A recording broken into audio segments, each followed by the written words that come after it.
The local government system was introduced by the military government of retired General Pervez Musharraf. The Legal Framework Order LFO, adopted as an amendment in the constitution, devolved many provincial subjects to district governments, making district Nazims powerful.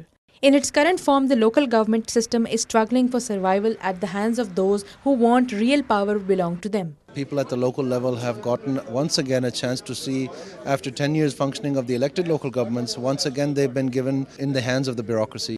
In the provinces of Sindh and Khyber Pakhtunkhwa, the majority ruling parties are critical of the fact that for many of the provincial functions, provincial governments have been bypassed. Instead of devolving concurrent power to provinces, Federation has passed it on to the districts. All the powers which were the provincial government was given to local government by the federal government, and it is against the policy of provincial autonomy. Should be direct election. System should be continued with some sort of modification. In Sindh, the senior ruling coalition party seems determined to first ensure provincial autonomy and then hold elections at the local level. The new power sharing formula needs a new law, the law which can be drafted only after an agreement among the parties. Under the constitution, the local government system is a provincial subject.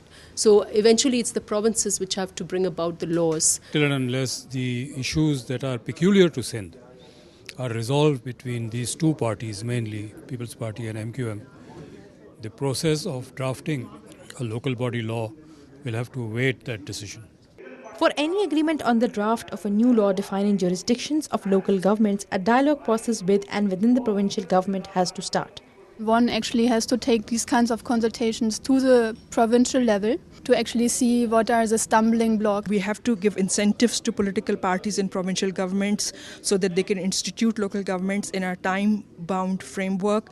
Once the dialogue process is started, the civil society can support it. From SDPI, we support this revival of this local governments.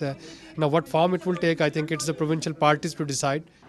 Experts believe Pakistan is a big country with a large population base, so an effective local government can provide the governance solutions. But in the spirits of federalism, only the federating units can decide the shape and extent of devolution. For this, any viable solution that works has to come from the provincial level. With cameraman Sohail Malik, I am Fatna Mansoor, SDTV, Islamabad.